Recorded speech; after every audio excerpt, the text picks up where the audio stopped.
Hi there, my name is Kendrick, and welcome to another ENFP Mail interview. Today I get to interview Luke. So, Luke, welcome, man. Thank you. Thank you.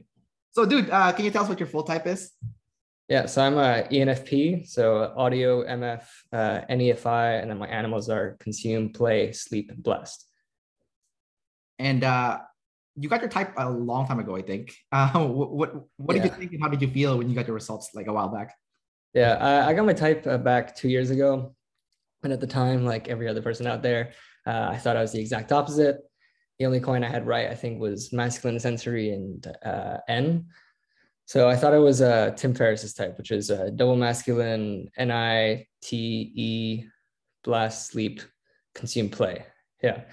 And I mean, it kind of rocked my world when I learned I was an ENFP, but it made a lot of sense in retrospect. At the start, like, I'm kind of happy to get another interview out here because I got a first interview already with Benjamin, and I felt like a lot of the way I was perceiving my type was quite inaccurate from being just like a month after.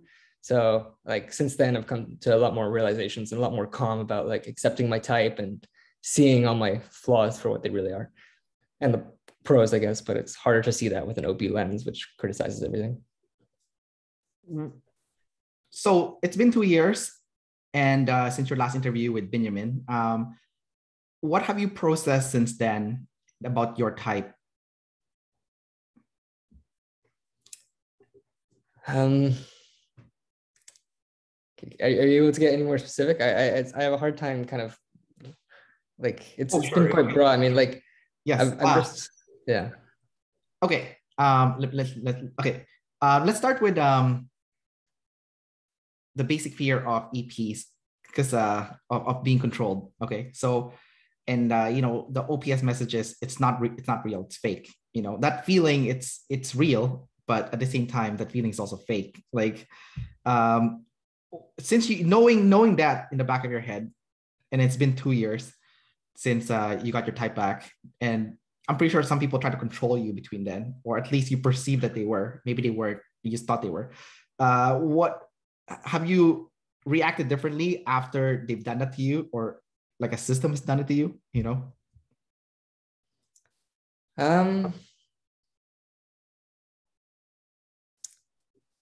I guess like I'm a bit more calm. Like one of the biggest like control problems for me because I'm 22, right? So I've lived with my parents most of my life, and then I went through 4 years of university where I didn't have to live with them, but I would have to live with them during the summer. Also, you hear me using the word have. That's just reactionary to an EP. I feel like just to use that word, it's like being controlled by society. But regardless, I lived with them, and it was very hard when I was young to live with them. A lot of fights with my mom that did not go well, and I never really realized it was coming from me and the fact that I was being controlled. I was just trying to like do my things, and then there were these rules in front of me that I couldn't use my phone at certain times or whatever, and I would just backlash. And so now like spending time away from home, where I felt like I was in control because my parents were not there, I can kind of explore vices, explore bad things, and kind of make mistakes. I didn't necessarily make any big mistakes. I just made mistakes to move forward and learn from them. And every time I would like come back home to live at home for 4 months, and I would just be a bit more at peace with myself. And like, especially after learning that I was a chaos monkey, to kind of like try to respect people when I would come home. Like I had a pretty bad reaction once from my brother who kind of said, you're coming back to my home, so be respectful. And like the first 2 weeks when I would get back home, he would like apparently just totally disappear, and like he was really like chatty before conversation at table, but then he would just disappear, and because he was scared of like the chaos that I would bring into his life. And so like I had a hard time seeing that for a while, but now I'm just more like I accept. I might not see it as much as I want to, but I'm more aware of the cues to like calm down or like like accept rules and just go with the flow and do things that I don't necessarily want to. Got it. It sounds like you have a lot of IJs in your family. Like your mom and your brother sounds like they're IJs or something. Well, like I would say it's just more of an introverted family, you know? And so there's kind of just calm and respecting other people. You know, for a long time, I thought my brother was an IJ. I mean, like, he's like, he wants to be a doctor, which I'm just like, if I hear doctor, I'm like IJ, right? But there's been more and more of like my analysis of my brother that's led me to think that he's like a more introverted version of my own type, which would explain a lot of like our fights and like disagreements and misunderstandings, you know. But like, yeah, he just seems more introverted than me, and so it needs more peace. And I've seemed to kind of create a lot of turbulence in his life and bring in unwanted energy to him. But I would not necessarily say IJ, but I do see where you're coming from. You use the word energy a lot, so let's talk about you being energy dominant. You have play and sleep in your first three animals. They're right in the middle, so you're going to be super balanced with that coin. Talk about being an energy dominant person, leading with play first, so you're going to expend energy before you preserve it. Yeah. Well, like, I mean, first of all, like just having two sleep like animals in the top three makes me quite an introvert. I mean, like the smaller the group, the more extroverted I become, the more responsibility I take on for my blast. The bigger the group, the less I do that. But there's also just demon S plus that introversion means that like I don't really go out that much, and I really like the comfort of my own home. You know, I mean, like the biggest example is I'm in Paris right now. I literally moved to Paris like 3 weeks ago, and like I know a lot of extroverted people, maybe even yourself. I think I've seen a lot of travel stuff on your YouTube channel. So like you would probably be out every weekend seeing everything you possibly can. You know, like I've had a lot of people maybe, oh no, okay. Well, I've had a lot of people tell me, like, go visit Paris, man. Like you can't just tell me you're bored on weekends when you live in Paris. Like go outside, see stuff. And I'm just like, I'm not sure, I'm tired. but it's like, I don't know if that answers your question. No, you did. But no, I'm just thinking about what you said. Yeah, I think the going out and doing all that stuff, I feel like that's more like an SE thing. Because like I'm like you, I'm a fellow ENFP. I'm play blast, I know, but I'm at home most of the time, man. Like that, like when I do travel, I go all out. So it's like two extremes. I either go travel and see the world, or I am just at home in the four walls. Like I mean, it could be the SI, the masculine SI. Like we like the physical containment, possibly. Like I don't, like when I go to restaurants, I don't even like to eat in the patio. Like I hate the patio. I want to be inside the restaurant. I like that four walls, like fresh air, fuck that shit. Like I want to be inside, inside of the restaurant. So I don't know if you relate with that. With the SI, the masculine SI, physical four walls. But I don't know. Like, what's your thought on that? I mean, like, I don't really have anything against patios. Okay, it's just me. But like, but I will admit, like, okay, so first of all, like, I mean, like, we might have different definition of patios because, like, I mean, I've lived in Canada, right? So you're from Vancouver, so you know that like patios is a big thing in Canada in the summer. Yeah. In France, it's just, I mean, like you've got like a place in front of the restaurant. I never thought of it as a big deal as people in Canada. But I was invited by my friends for my first official Canadian patio. I didn't really like it. I mean, but that was more because I was just like, I had to sit on this chair for an hour and a half. Yeah. And talk. I prefer talking and walking, or talking and doing something like moving. Like I'm a big fidgeter, massive fidgeter. Yeah. I need to be doing something with my body to be able to talk, so patio is like more constricting, but like regardless, like to me, being outside is fine. I don't have a complex about being inside or outside. Yeah. I have more complex about having to sit down on that chair for X amount of time. Got it. Maybe it's the Canadian patio sucks compared to the one in France or something. And the fidgeting thing is interesting. I'm fidgeting all the time too, so I'm like doing it right now. And yeah. And also like other people that I interviewed that are kinesthetic, that has kinesthetic, like masculine, feminine, or double masculine, they are all big fidgeters. So even play last. So it's not a play thing because like, you're consuming play, right? So you would assume, okay, you're hype, you're play savior, so maybe that's why you're fidgeting. No, it's a kinesthetic thing, So, but that doesn't bother me though. So I don't relate to what you said. Like, oh, I need to move around. Like I don't want to sit in the patio. I'm like, I'm cool with sitting, but talk about that though. Like why? So let's talk about your kinesthetic since we're in this topic. What is it about like sitting for too long that like you just can't handle it? Like it's just too annoying or something? Um, I mean, I guess it depends on like the size of the group or something. I mean, like I can sit down, for example, if I'm focused on what I'm doing, but when there's like 8 people at a table, or like when I'm in class, I'm very glad that's done. But like, like in those situations, I'm kind of in a spot for an hour, not necessarily listening to the stuff I want to be listening, like I'd rather be doing, so I get distracted very easily. And so there's stuff I want to do and my mind just moves to that. And so I get fidgety, and then one thought leads to another, and I just want to leave.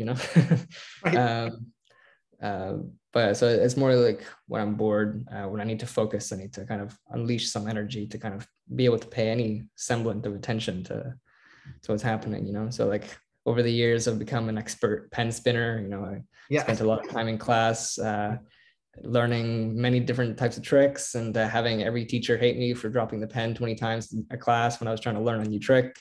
Yeah.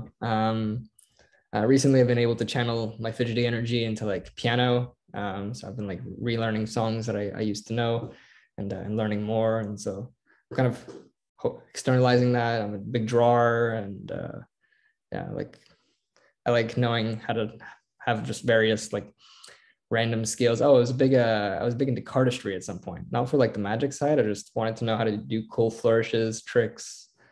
And so I always needed a way to unleash the like energy. Right. Yeah, I relate to that fidget energy too. Like the pen spinner, I was one of I did what you did, dropping the pen and stuff. Yeah, I totally did that too. But you talk about piano, so that's kind of your auditory side. Talk about learning through hearing, and your ability to, I guess, pick up music quickly, I guess, and maybe when Yeah. you're in a lecture in school, maybe you're able to learn better just by hearing what the professor had to say instead of like taking notes and like looking at the stuff. Actually, I mean, like, I hate to debunk OP theory here. I mean, like, I believe in a lot of what OP says, but it's been scientifically proven that learning methods do not exist of like auditory or kinesthetic. Like, these things don't exist. It's like they've done like tests where they've just had different people of different types learn in different ways, and and they would get like similar results. So there wasn't no like serious difference between one or the other. Like I can think that like music, or like for an auditory person, music would influence their life a lot. Like or like something audio would influence their life, or the masculine that would influence their life. But I just don't think learning. I mean, I don't have to say. I think it's. I took a bunch of psychology classes, and that's one of the things we learned. But music has definitely shaped my life. Like I had some. Do you have Spotify? I did. I switched to YouTube Music now. Okay. Well, regardless, Spotify, like maybe when you had it, they release like every year like stats about your listening. They tell you how much you've listened to music, like what you listen to. So last year I found out that I listened to music 66% of the year. Wow. Including like sleeping time. That's because I didn't find a way until this year to turn off music when I was going to sleep. So my data's still been flawed a little bit, but that still means that I spend half of my day listening to music. Wow.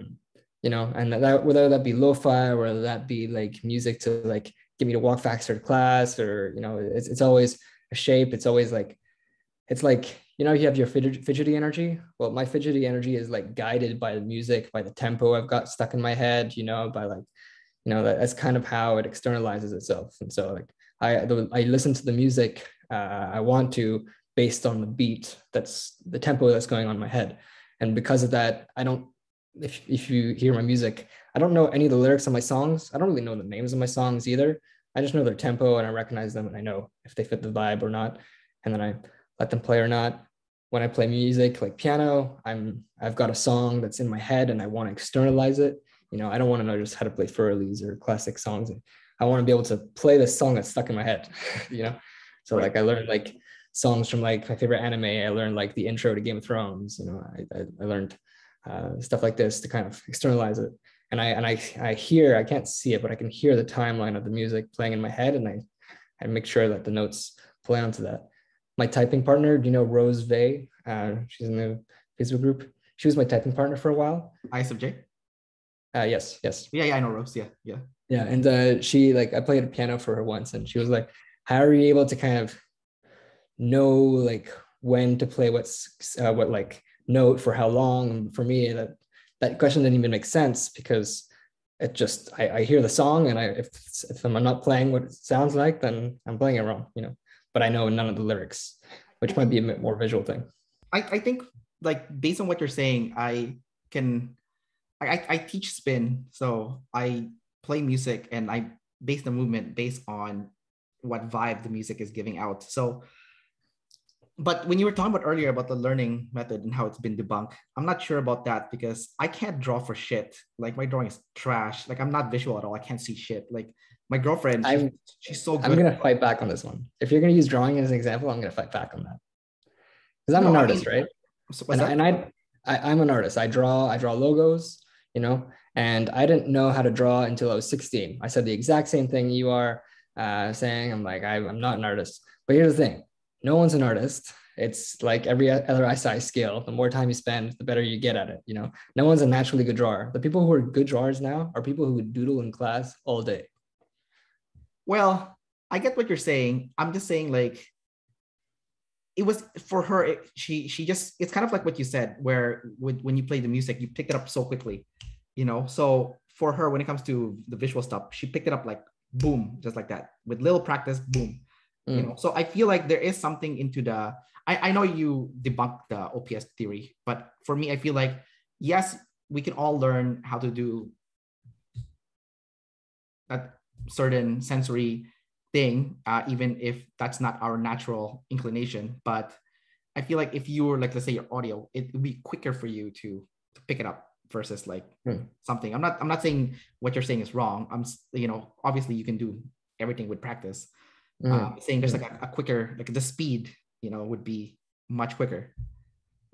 Well, I can see like I can see where you're coming from. For example, for like someone who's visual to learn how to draw, you know, they would have a much better understanding just by looking into their brain of like what a hand looks like. You know, Right. They wouldn't necessarily have to look at a reference, and so they could more draw from memory. Let's say, Right. That's what I'm saying. Yes.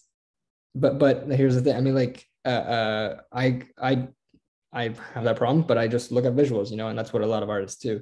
And so what I'm saying is like the what they debunked is not that like that is not easier, you know, that an FM can't just draw more easily because they have a better visual memory of stuff, but it's just like the learning aspect, you know, like let's say an exam, let's say you're going to take a psych course and you know you're given different study methods that are supposedly better for auditory or whatever.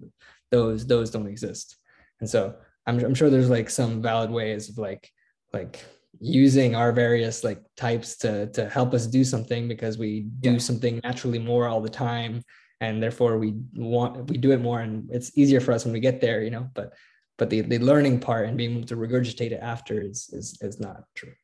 Okay. Well, send me your sources later. I'm gonna take a deep dive on this so I can learn for myself, so I can see what's going on here.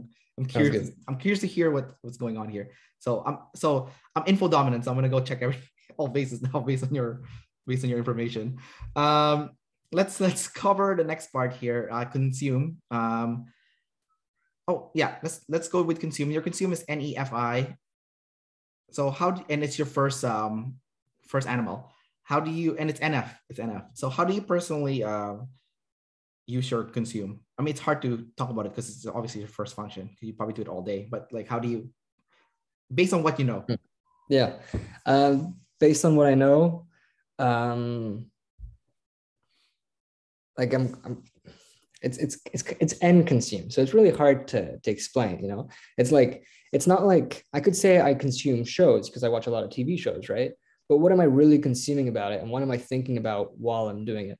Well, like, for example, you could look at it from as I'm watching a show, but the reality would be more, I'm watching this show because someone else is interested in it. And I'm watching it to learn why they're interested in the show and get an understanding of them better via the show they're talking about, and then be able to connect with them over the show.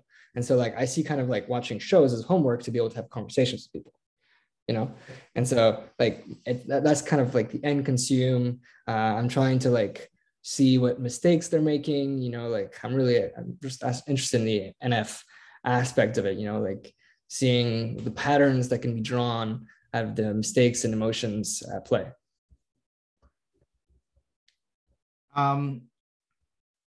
Part of consume is also self-awareness, but from an external perspective. So self-awareness is sleep and consume. So the sleep is from an internal side, while consume is from an external. So it's like you turn to a ghost and you can see yourself from an outside. So talk about that, because you have consumed first, and you can see yourself from outside all the time.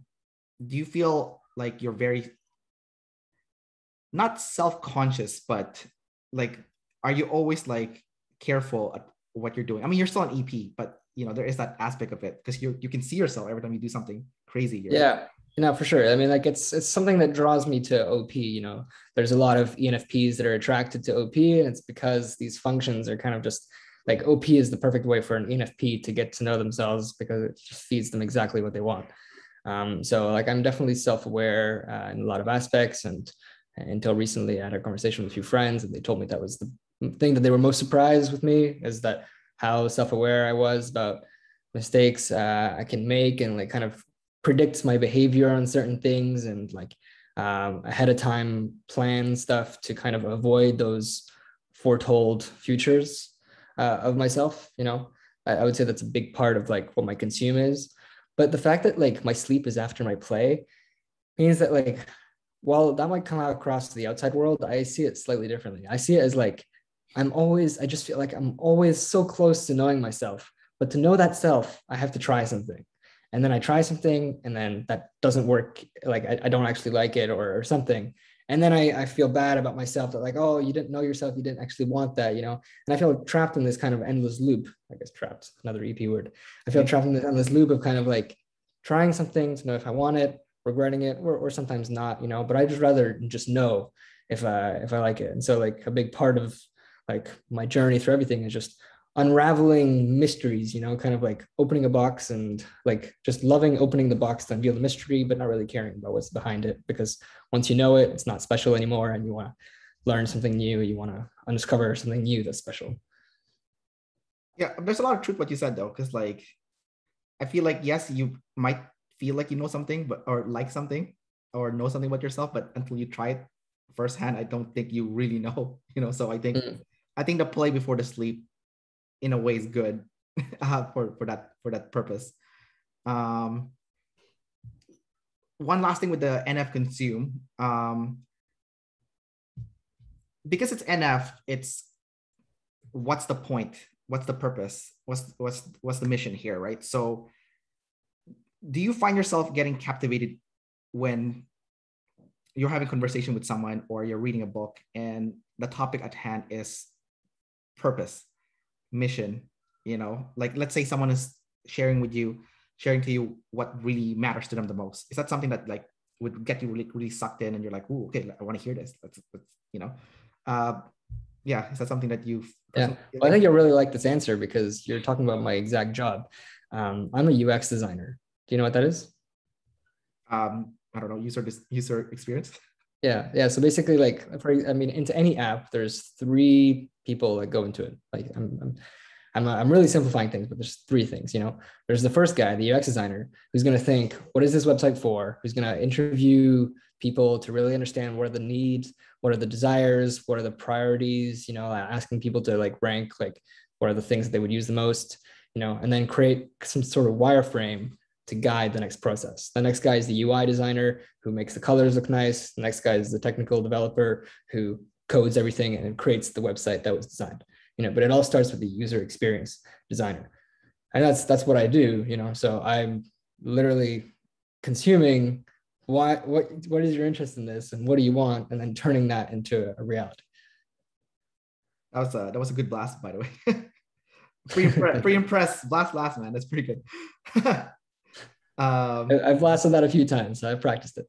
Yeah, no, it was good, man. I was like, oh shit, like your blast, you did that was perfect. That's well executed. Good shit. I'll ask you about that later, because that was pretty impressive.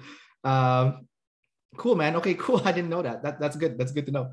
Um, let's jump into your play next. Your play is NT.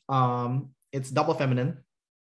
Mhm. It's in a savior state, and it's NT. So NT means solving puzzle or and whatnot. So because it's in a play state, that means you like to do it with people. You like to solve problems with people. So talk about like liking to collaborate, problem solve with people. Yeah, go for it. I mean, I can talk about it from different aspects. The first is that like my first jobs, because my degree is in coding, and so my first jobs were as a coder, and I did not like those jobs because I felt so far from the client, so far from people. I felt like I was solving a problem with myself, kind of like TI, and I didn't really want that. I wanted to solve problems with people. I thrived most on like brainstorming conversations, leading group projects, and yeah, that's where I kind of like things. Um, your question was about puzzles, people. Yeah. Okay. So another thing is like that can differentiate it is that like it's kind of like the dislike for SEFE, if that makes any sense. Like so Yes. like I love these conversations, where we're kind of like depicting something, we're kind of analyzing and depicting a puzzle, and the best puzzle of all is humans. So like I love conversating with people to kind of depict and understand how they work, and what they like and stuff like that, to the opposite of like SEFE, which I stereotype, and I mean it's not necessarily true, but like parties, kind of like just expending energy and feelings together.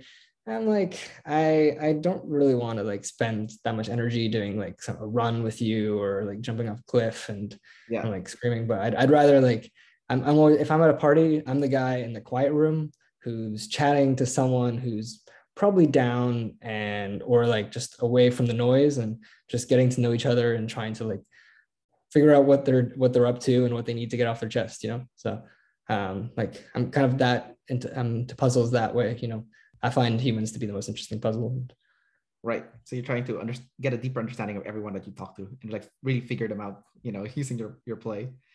Yeah. And like OP is kind of the secret power that they don't really know about, but you're using as a tool Yeah. behind the scenes to like kind of depict what they're saying and translate into real problems. Right. Right. Because your play is double feminine, do you feel like you're easily moved by the tribe? Like extremely easily moved? Yeah, like I can't, it's not that I'm extremely moved, is I can't push back, Yeah. I don't feel I can push back. And so when after a while I just feel stuck, because I can't push back without like bringing out some double masculine beast from interior, which has always gone wrong, and some people, they don't respond well to I mean, like I know that the solution is talking to them about it, right? But the thing is that because sleep just feels just a little too far away, and my blast is low, when I try to communicate that, everything goes wrong, and it never goes right. And I just get a backlash. And then like, I mean, like with past exes, it's kind of like it's been turned back on me. It's forget there's a word, maybe it'll come to me later. But so the solution that I end up using is to leave, to just remove myself from that situation entirely instead of having to push back, because I can't do that. I can't communicate. I can't make people see the way I think. So I need to just get out of that situation. Things are going wrong with my parents. All right, move away to another country. Things are going wrong with these friends. All right, bye. I think I remember Shan was talking about herself, play, consume, sleep, blast. And I think when she would have a fight with Dave, she would like start running outside, like just to escape him. Like it's like, where are you running? So it seems like it's like a blast last, like your specific type, like the blast last, play, consume, play kind of type. Like you like to just escape and run away from the situation. So that's interesting that you mentioned that. I'm like, oh, I didn't know that, that was a thing, but that's interesting. You said that you don't want to unleash the beast, so I can relate to that because I have the double masculine SF sleep also. But I want to hear like, how does that manifest when you do blow up and that SF sleep comes out? like you got pushed too far, and it's like, Mm. fuck you. There's no, you're it's time for you to pay. Like, Yeah. Uh, I don't really want, I'm scared to disappoint you on this, but like I'm pretty embarrassed of these times, and it's not something I kind of feel comfortable sharing. sure, that's fine. It's like very, I try to hide it, and it's not necessarily good, but yeah, this is something I don't like people seeing. Well, it's personal. It's in a sleep state, right? So, so it's fine. But I think it does feel good when you do share it, though. That SF sleep. But, Mm. so, is there anything that you can share from your SF sleep? You don't have to go super personal, but anything that you've done with that SF sleep, the double mask and SF sleep, or how have you processed like a bad negative emotion before? Because SF sleep is also about processing your own feelings and emotion, right? At a deep level. Mm.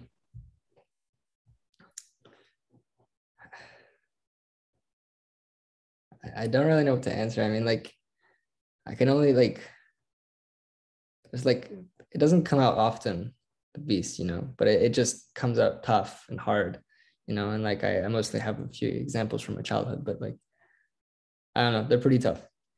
And I don't think I'd feel comfortable sharing on one-on-one, but unfortunately not to YouTube. Oh, yeah, no worries, man. That's fine. uh, all right, cool. That's good to know. Let's move on to your. So the last thing about sleep is also setting boundaries. So, oh, no, sorry. There's two more aspects of it. So let's talk about setting boundaries with people. So you have a third. So do you feel pretty good at setting boundaries with people? I mean, I was able to set this boundary, Right. which I'm sure there's some types that would have struggled with. You know, I'm thinking EJs with like very low sleep in particular. Um, but aside from that, like I'd say I'm often late to placing boundaries. Like I only find out what I want until like it's kind of happening, and then I set that boundary. Because I don't want to control anyone. I don't want to like I don't even know what I want because I want to play and explore through it. But I guess there's sometimes places where I'm like, oof, this has gone too far. I do not like this, and I set a boundary then. But as I said, it's kind of often a bit too late and after I've realized what's happening. Got it. And then so the last part of sleep is taking care of your physical health. So before this talk, I told you I have the doctor's call coming up. So that was me from like several years ago, being an idiot, doing deadlifts. And now I have this nerve issue that I'm dealing with. Luckily, it's not deep. It's not my spine, because I got an MRI check for my Okay. lumbar and thoracic spine, and they said it was clear. So that's like a sleep last issue, not taking care of my health and not get the first warning sign, essentially, that I need to stop doing this or I'm gonna get hurt seriously. But you have a third, so you're gonna have an awareness of it, even though it's late. It's a little bit late, but it's not, completely Yeah. late. So talk about Yeah. that. Yeah, well, that's where I see the energy dom the most, because like I know that like there's certain things I need to take care of, and so like there was a point 2 years ago where I was in a pretty very low shape in my life, and I didn't have any SI, like I just didn't have any routines. I wasn't taking care of the SI, I wasn't drinking enough water, wasn't working out, wasn't I was like underweight, looked very thin. I mean, not underweight, I just looked very thin. And yeah, so I had to work on stuff. And so I now like make sure I'm drinking enough water. I always have a water bottle with me, and I'm drinking the exact amount of water we need to drinking every day, which is 3.5 like times what I have in my bottle. I work out. I've gained 8 kilos this summer, which for me is very impressive because I've never gained any kilos in a single time before. I worked out for 2 years and didn't gain a single pound, just gained like muscle definition. And so finally I've gained something, which is really good. But yeah, I'm aware of like taking care of my body in a physical sense and in like the end sense, like when I do sense I'm like getting, like anxious, which has only really happened to me like 2 times, and it's been 2 summers in a row now that like last summer I was getting very anxious, but this time it was just 10 times worse, you know. But to be fair, it was because I was in transition period, you know, coming from moving away from Canada, spending 4 months with my parents, and then now moving here and kind of being in a state where nothing was happening. You know, I had nothing to do all day. Work didn't start for 4 months. School didn't start for another 7 months. You know, so like I was aware of myself and going to see a therapist to make sure that like I could kind of check on stuff. Yeah, that's something I do, I guess, that counts into this, that I'm aware that like I'm not aware of some things that are going to come up, but I'm aware that there's people who are trained to see these things. And so I see a therapist every month. I don't necessarily have anything bad going on, but I just talk to someone who knows my baseline and who can kind of pick up for me when stuff is not going right. And so they're kind of able to kind of like point out and ask guiding questions to help me realize things that I should be picking up on. So in that sense, like, I mean, I can talk about this for a while. Like, I'm pretty aware of like what I need to do. You know, I know that I have flaws in this area, but I know the algorithms, if you want, to kind of get me to a place where I prefer being. That's good, man. Like, it's good that you're starting so early too with like the therapy and taking care of your health and stuff, you know, because sometimes I think it's not good to go there when it's too late, you know. Yeah. So that's good that you're keeping up with that stuff. Um, let's cover your last part, your blast, SITE. Mm-hmm. So it's giving facts to people or giving people factual directions. Mm-hmm. You did pretty good earlier when you were explaining to me how your what your job entails and you know, the 3 aspects of it. Um, have you gotten a chance to practice your blast? I guess it looks like it's on its way. So Mm. talk about that. I mean, I guess it depends. Like I would say with SITE, with those functions, you know how to blast something to help someone understand, you know? Right. So it's like even before I knew how to draw, you know, I could draw things in a way that someone could understand to convey a message, to share something, you know. That's an innate gift, I would say, I've had, you know. I might be hard to hear in a group because I don't speak very loudly, you know. That is a con of blast.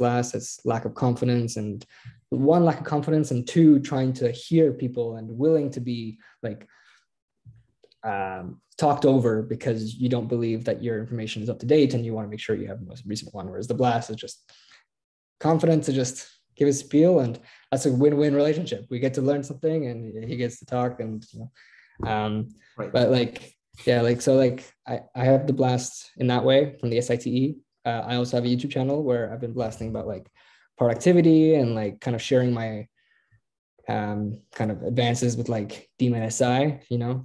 But like the Demon Blast has started to kick in because I'm no like it's, I was able to blast at the start, and then I got way too self-conscious about what I was doing. I realized that I was blasting about stuff before, like after just reading a book, you know, whereas like I hadn't implemented it in my life. I didn't really test it. I didn't really see if it worked. I was just saying what like someone else said, you know, which wasn't like, it didn't feel good to me. So now my YouTube channel is more about like explaining the journey and mistakes I'm making and kind of what's worked, what didn't work, you know, and kind of being more down to earth.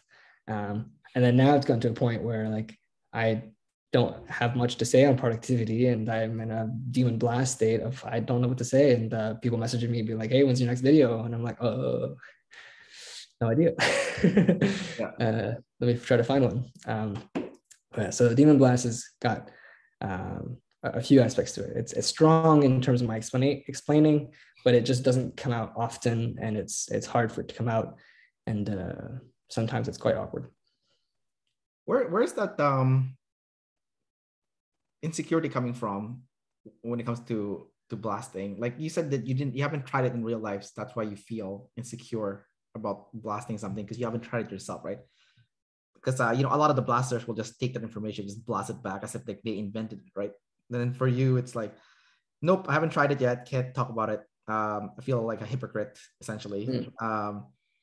But what if you blasted it and you said, I'm just referring to a book, I didn't make this, you know, and you give the credit all to the author? Is that something that would make it less insecure about, or is it just in general Yeah. the blast is something that You feel I mean, insecure. yeah, it would, but like there's another part to blast, which is like because like I don't want to control someone, and I don't really want to waste their time with my blast. That's a big worry that I'm wasting your time by talking about something, like, and so sorry, I was trying to think about two things at once there. Can you remind me of the question?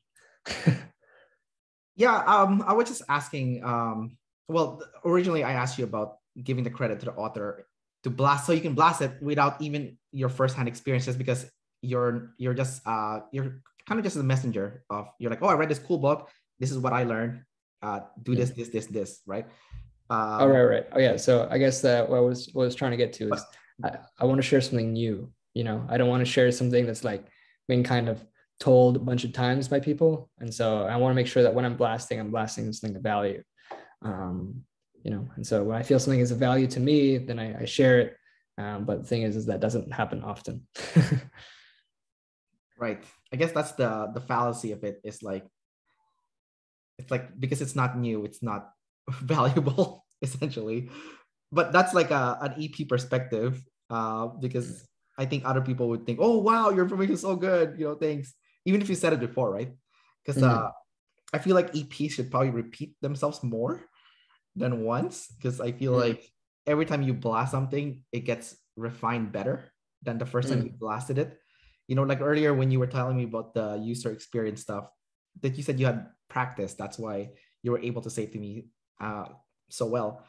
So I feel like, even though it's not new, but because you had practice saying it, it's even more concise, it's even more tightened, and the information is not useless to the people watching it, because it's you've refined it better essentially. No, I see a lot of value in that. I mean, I'll give my YouTube channel a rewatch with that perspective in mind. It's a good call.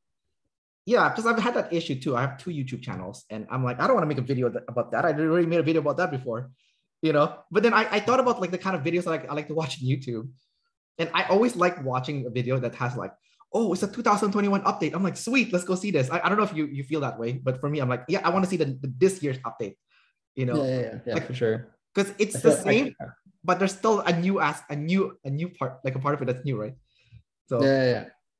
I guess I like you have to find that like balance between kind of old and new, like kind of like yeah, I'm thinking like Marquez Brownlee, making the same like iPhone review, but this time it's iPhone 27 instead of 26.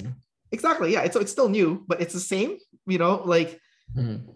like okay, like a good example of someone talking about the same garbage, well, not garbage, the same shit over and over again is the Rich Dad Poor Dad guy, Robert Kiyosaki. I don't know if you've seen his stuff, but like yeah, so his stuff is really good, but once you know it once, it's the same shit. Like, and it's since since the late 90s to now, he's still making the exact same freaking video. Like, there is no difference at all, like whatsoever. Right? Yeah. I watch a few of his videos. I'm like, as a good reminder, I guess you can watch it like once a year. But like, I know this all this shit already, right? So so it's not like Marcus Brownlee where he updates it every year. Like, okay, new product, it's a new product, right? So what's the difference between last year, right? So in a way, it's like, it's updated. So I guess that's like the fine balance to it. It's like, don't be like that other dude who's talking about the same shit like 20 years ago. Be like Marcus Brownlee. Like, it's an update. It's not. It's still new, but kind of old. I'm kind of thinking about Casey Neistat. I'm realizing that like every video format is the exact same. Gets money to visit someplace, goes to visit someplace, Yeah. shows off the plane while he's in it, shows off him riding on his like skateboard that's automatic in a hotel room. He's talking to someone, going back, end a trip.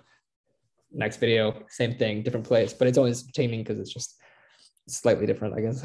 I mean, it's appealing to like returning subscribers because they know what they know what to expect.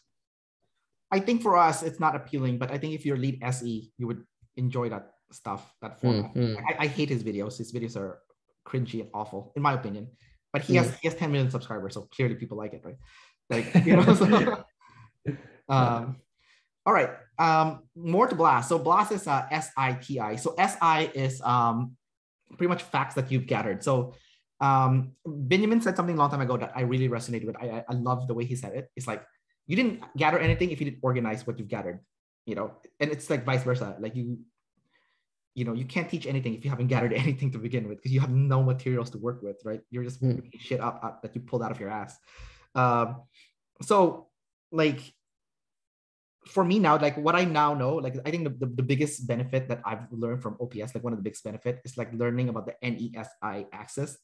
And like NE is like you gathered information, and then SI is like step by step, like step 1 do this, step 2 do this, step 3 do this, step 4 do this. And by the end of the step, there's like a specific result that's going to happen, like a physical specific conclusion or result. So if you read a shitload of books, you should be able to distill all that information into like step 1, step 2, step 3, step 4. Have you gotten a chance to do any of that at all? Well, I feel like that's what my YouTube channel is about. I read a bunch of productivity books. I find the best things. I know the result I'm trying to dictate, which is the aim of the video, and I explain the mix of these to get to that final objective, right? Right. But are you doing it in a step-by-step format, like when you explain it to people? Like step 1, do this, step 2, do this, Yeah, for sure. Like I definitely, I have steps. I mean, like I'm an SI and I'm also like a coder. So like algorithms and like kind of coming up with a function that no matter what the variable and input, the output is always the same, or, like that's something I'm very familiar with, and I'm not at all unfamiliar and like uncomfortable saying that, like understanding a recipe, like some people seem to struggle with that. I mean, it's like literally like you're just following an algorithm, man. I think the SE people struggle with following the recipe. They don't want to follow step by step. But I promise it's not going to taste good if you don't follow the recipe. So it's kind of like with NI too, right? Like it's like we tend to not follow the NI, but really the NI, the step by step, will produce that specific end result. So if we shouldn't be assholes and like just actually like pay attention to some of the NI things. All right.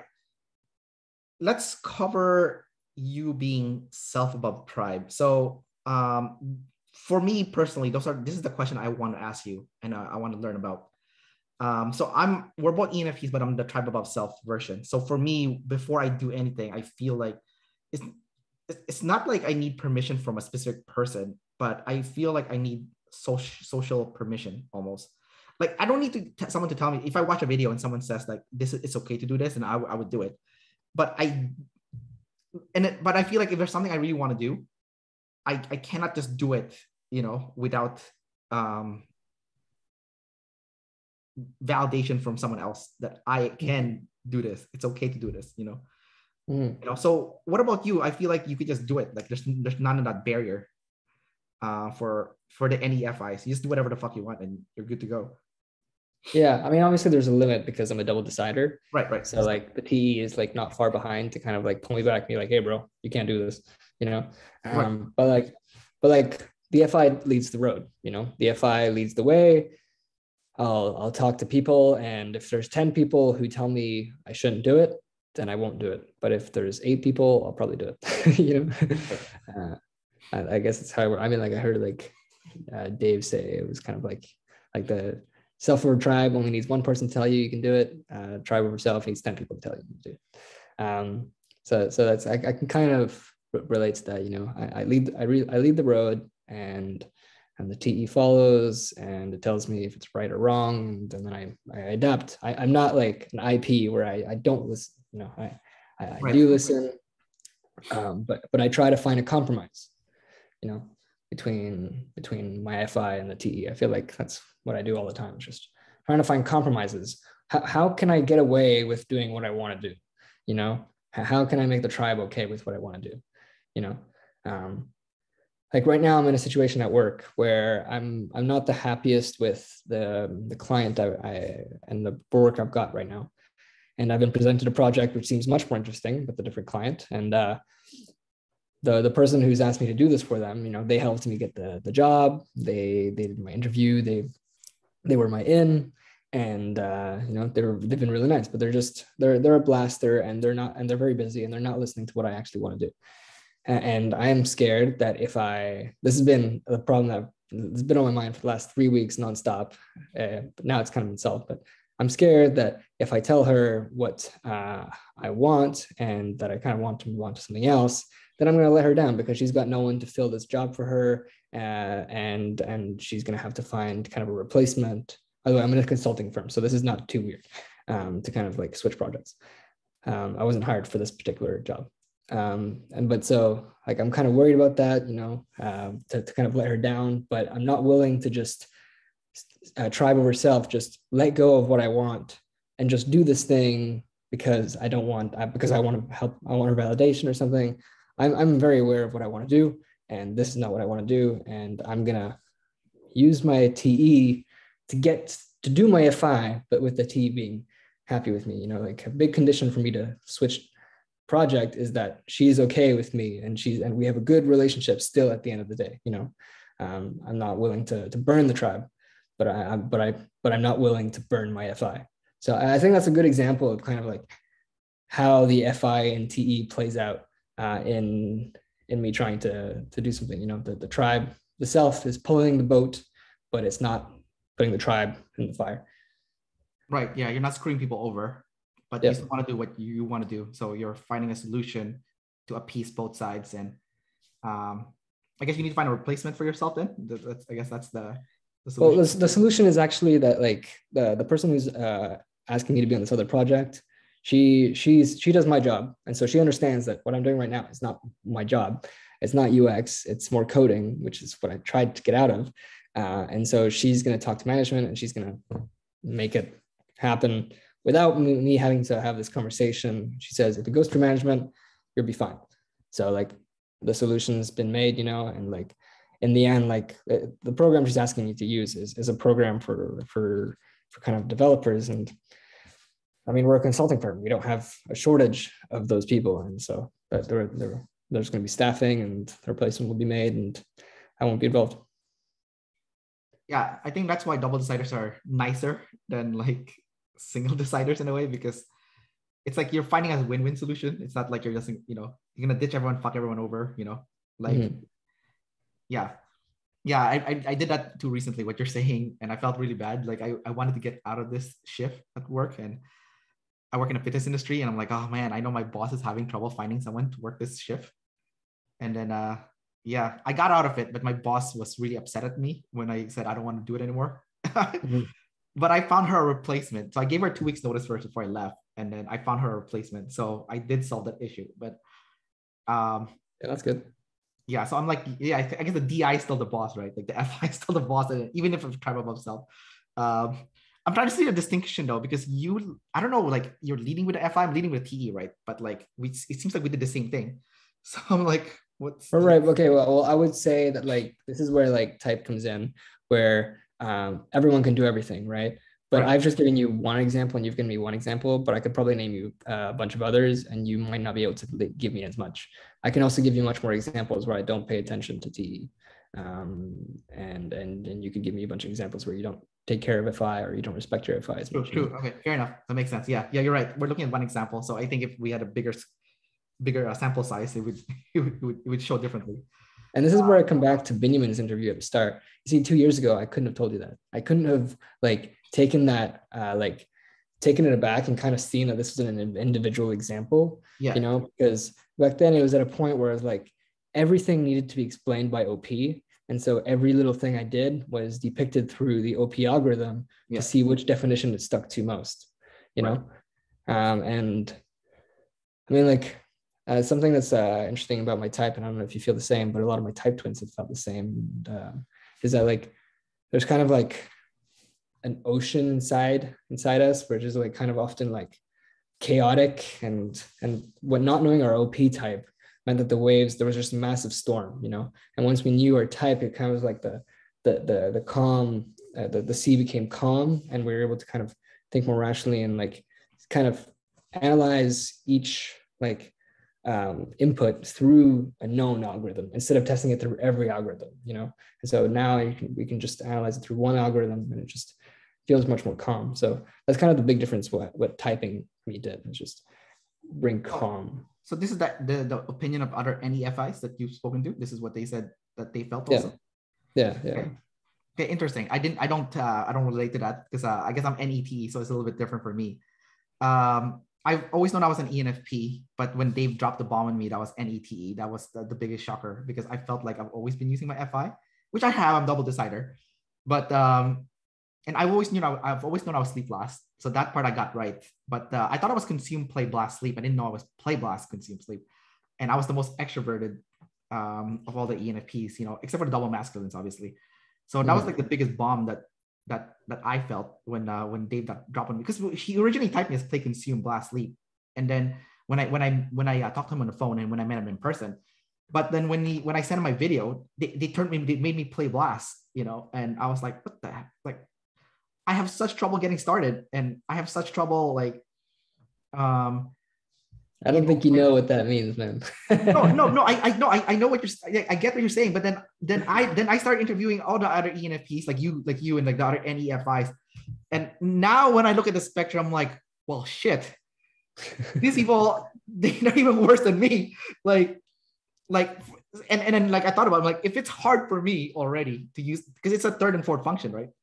Yeah. I have it in a savior state. So if it's hard for me to do already, even though it's in a savior state, holy shit, like, you guys, what the fuck? Like, you guys, you're fucked then. That's what I was thinking in my head, like, you guys are, that's all I can think of. Like, you guys are screwed. I don't know what you're gonna do, Yeah. Like, unless you have a third, right? Like a consume, play, blast. And that's why I think my mom is blessed, because she gives me the exact reaction you're giving me right now. Like, she looks at me and like, she's like, why haven't you done this already? Like, I sent you this email like 5 days ago. You haven't opened it and spent 3 hours on it yet. I'm like, no, it's been like standing there in my inbox, just haunting me.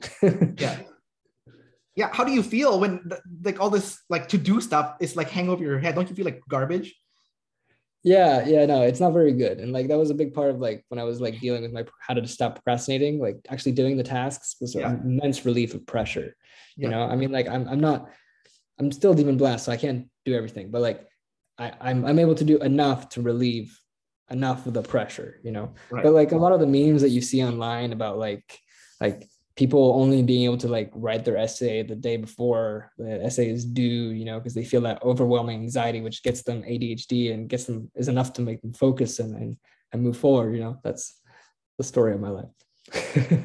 So you need that extreme pressure, otherwise it's not going to come out. Like, there's that SE. Yeah. But when that happens, don't you feel so good to be like so focused and productive all of a sudden? Like, you're laser for like that like small moment in time, I know, like, people around you are like, what the heck is happening? Like, I've never seen you like so intense. I can't say anything to distract you. Like, it's like everything is on it, but it's not the most healthy, and it's also not the best way to get quality work done. Right. But it feels good to have that laser for that moment.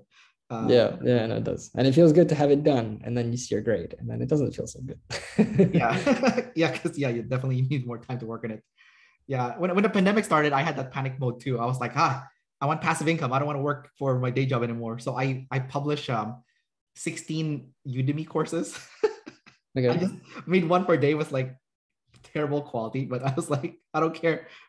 I'm gonna have to go back to work in a month. Well, obviously I didn't know that this pandemic was never gonna end, but I did get it done, and I was like laser for that like 1 month, and it felt so good to have it done. And I made some passive income, but not a lot, but like, I made some. I was like, okay, definitely not sustainable. So, but it was interesting experience to know that if I wanted to, within a month, I can shove out like tons of online courses, with poor quality, obviously. Passive income is the blast last dream. It is for EPs in general, so we don't have to answer to anybody. It's kind of recurring, it's stable as well. Yeah. Do you care about stability? Yes and no. So I mean, I'm older now, so what I now care about is different than before. Before, I just wanted to have fun. I wanted to have like a diverse range of life experiences. But now that I'm older, now that I know myself, I feel like I feel better when I have a day job, but not full time, like 3 times a week. Okay. I have to go to work, and I have like those parameters around me, and then the rest of the time I can do whatever I want. So I feel like that makes me happy, as having a little bit of someone controlling me, but not the whole week, but like 3 times a week, or twice a week. Yeah. So I hate to be the one to kind of show you this, but I don't know if you saw the time. Yeah, I know. I saw it. I saw 1 more minute. Yeah, I was keeping it. Yeah. All right, just making sure. All right, dude. So we're gonna wrap up the interview then. So thanks, Luke, for coming out and doing this interview and sharing some of your stories about your life. No problem. Sorry, I couldn't share that double masculine interior, but it was I was happy to be here. All right. Peace out, man. Cheers.